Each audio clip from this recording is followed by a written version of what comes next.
نحمده ونصلي ونسلم على رسوله الکریم اما بعد۔ ریلی یا جو مظاہرے ہوتے ہیں کسی بھی غلط حکومتی یا کسی بین الاقوامی تناظر میں، کسی اور مشکل کی وجہ سے، کسی پریشانی کی وجہ سے ظلم کے خلاف آواز اٹھائی جا رہی ہو، کسی مظلوم کی حمایت میں بات کی جا رہی ہو، تو اس کی جتنی بھی شکلیں ہیں ان میں سے ایک آج کل جمہوری نظام میں یہ سلسلہ ہے کہ اس کے لیے دھرنا، جلسہ، جلوس، ریلیاں وغیرہ نکالی جاتی ہیں، مظاہرے کیے جاتے ہیں، پٹیشنز کی جاتی ہیں۔ یہ ساری چیزیں اپنی اصل میں مباح ہے کہ اس میں شرم کوئی قباحت نہیں ہے، لیکن اس میں دو تین چیزوں کا خیال رکھنا ضروری ہے۔ نمبر ایک یہ کہ پٹیشن کس سے کی جا رہی ہے، اللہ سبحانہ و تعالیٰ سے؟ اس کے لیے تو اجتماعی طور پر کسی مسجد میں، کسی میدان میں اللہ سے دعا کی جا سکتی ہے، مرد حضرات جمع ہوں، عبادت کریں، اللہ سے دعا کریں، کوئی دو نفل پڑھ لیں، اس کے بعد اللہ سے دعا کر لیں، توبہ استغفار کر کے کسی مسجد میں جمع ہو کے کر لیں، خواتین گھروں میں اپنے اپنے طور پر اللہ سے، لوگ انڈیویجول کریں، یہ زیادہ مسنون طریقہ ہے، اپنے اپنے طور پر اللہ سے مانگیں، قنوت نازلہ پڑھیں۔ اگر یہ پٹیشن یا مظاہرہ اللہ کے علاوہ سے کیا جا رہا ہے، حکومتوں سے کیا جا رہا ہے، اپنا احتجاج کا جو ایک سلسلہ ہے ان تک پہنچانے کے لیے، تو ٹھیک ہے، اس کی بھی گنجائش ہے، ایسا بھی کیا جا سکتا ہے حدود میں رہتے ہوئے۔ لیکن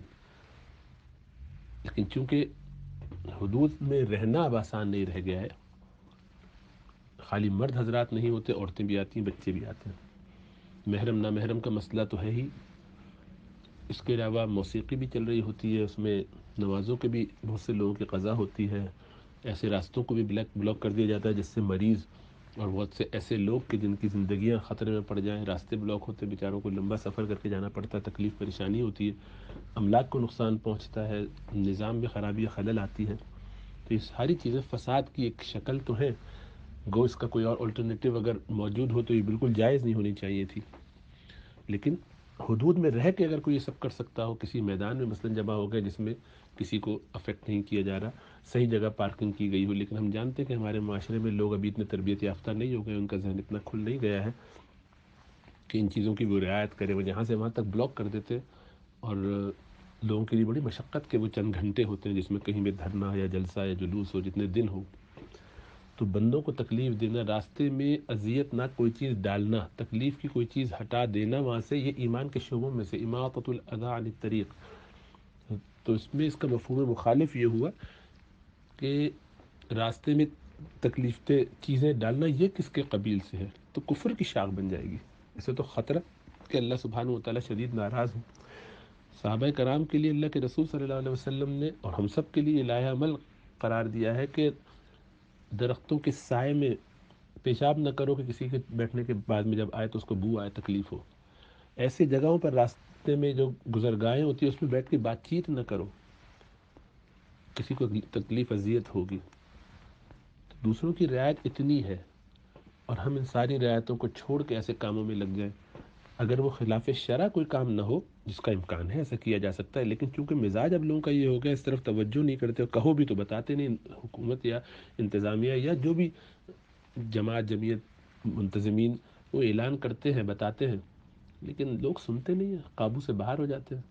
پھر اس میں بحث و باعث، لڑائی جھگڑا، گالم گلوچ وہ اپنی جگہ، کس قسم کی باتیں گفتگو وہ اپنی جگہ، یعنی لوگ جو آپس میں کر رہے ہوتے ہیں، تو بے پردگی کے بھی جو سلسلے ہیں سارے، تو چونکہ یہ ساری چیزوں سے میں نہیں ہو پاتی، ایسے تو بہت سارے لوگ ہیں کہ جو ان چیزوں کی رعایت عام طور پہ بھی نہیں کرتے، تب ان کو کیا سمجھایا جائے؟ خاموش رہتے، ان کو کچھ نہیں کہتے، اس لیے اس کے بارے میں کوئی بیان تو نہیں دیتے، لوگوں کو بتاتے تو نہیں، لیکن سمجھ میں یہ آتا ہے کہ اس کا کوئی فائدہ نہیں ہے، اسی لیے نہیں ہو رہا فائدہ، کیونکہ اللہ کو ناراض کر کے کوئی کام نہیں کیا جا سکتا۔ لوگ اس کو حق کے لیے آواز اٹھانا کہتے ہیں، حق کے لیے آواز اٹھانا یہ نہیں ہے، حق کے لیے آواز اٹھانا ہوتا ہے جب آپ اللہ کو اپنے ساتھ رکھ کے، اپنے ساتھ ملا کے، اللہ کی مان کے چل رہے ہو، اللہ سبحانہ و تعالیٰ کی نافرمانی ہو، آپ اس کا حصہ بن جائیں تو اس کی وجہ سے برکت نہیں، نحوست آئے گی۔ کچھ ایسے لوگ ہیں بہت سے ایسے لوگ ہیں کہ جن کو یہ سب کرنا ہی ہے، وہ یہ نہیں کرتے تو کسی اور جگہ چلے جاتے، وہ اس جگہ نہیں جاتے تو کسی کنسرٹ ہی میں چلے جاتے، اس میں نہیں جاتے تو کسی باہر کھانے چلے جاتے، پارک میں گھومتے۔ تو ایسے لوگوں کے لیے یہ احوال البلیتین ہے کہ وہ ان جگہوں پہ جائیں، گھر میں ٹی وی پر، سنیما میں، فون پر لگے رہے، اس سے بہتر ہے یہ کچھ وقت اپنا اس مظاہرے میں چلے جائیں تو ان کی ذات سے بھی کچھ خیر پھیل جائے۔ تو ایسے لوگوں کے لیے یہ خیر کا راستہ ہے، کیونکہ وہ اس سے برے حال میں تھے، اس سے بہتر میں آ گئے۔ لیکن جو درجات بلند ہو جائیں تو ریسیپشن والے اور نرسری والے بچے جو اچھل کود کرتے ہیں، فیس پینٹ کر کے لے آتے ہیں اور ہاتھ کو مٹی میں گندا بھی کر لیتے ہیں، تو ان کو کچھ نہیں کہا جاتا، کپڑے پہ پینٹ لگا کے آ جاتے ہیں، چلتا ہے۔ 5ویں 6ٹھی 7ویں جماعت کا بچہ بھی یہ سارے کام کرے، اسکول جائے، سارا وقت کہے کہ مجھے بھی اسی طرح کھیلنا ہے جیسے وہ کھیلتے، ان کو اجازت ہے، ہمیں بھی ہونی چاہیے۔ تو یہ سب حماقت ہے۔ وقت کے ساتھ ساتھ لوگوں کو میچور ہونا چاہیے، سمجھدار ہونا چاہیے، یہ دیکھنا چاہیے کہ جو وقت گزر رہا ہے میری کیفیت کیسے بدل رہی ہے، حالات کیسے بدل رہے ہیں، تقویٰ میرے اندر کتنا آ رہا ہے۔ بس تو بہت سارے لوگ تو وہ کر ہی رہے ہیں، میرے جانے آنے سے کوئی فرق نہیں پڑتا اس میں، مجھے اس میں رعایت کرنی چاہیے، خیال کرنا چاہیے۔ میں بیٹھ کے اس وقت کو، پورے وقت کو مصلی پہ گزار دوں۔ یہ 2 گھنٹے کے لیے مظاہرہ ہو رہا ہے، 3 گھنٹے کے لیے مظاہرہ ہو رہا ہے، جلسہ ہو رہا ہے، وہ 2-3 گھنٹے میں وضو کر کے گھر کے اندر مصلی میں بیٹھ کے اللہ کو مناؤں، ان لوگوں کے حق میں کہ یا اللہ سبحانہ تعالیٰ جو وہاں ہیں ان کو بھی ہدایت دے، ان کو بھی توبہ استغفار کی توفیق عطا فرمائیے، یا اللہ سبحانہ تعالیٰ ان کی بھی خیر کے اور ان کی حفاظت فرمائیے، یا اللہ ان کی نصرت فرمائیے، ان کے اس کام میں برکت عطا فرمائیے، اس میں جو کوتاہیاں کمزوری ان کو معاف فرما دیجیے۔ اللہ کمزور لوگ ہیں، چھوٹے لوگ ہیں، نئے بچے ہیں، نئے لوگ ہیں، ہر قسم کے ہیں، آہستہ آہستہ سیکھ رہے ہیں، یا اللہ سبحانہ تعالیٰ ان کی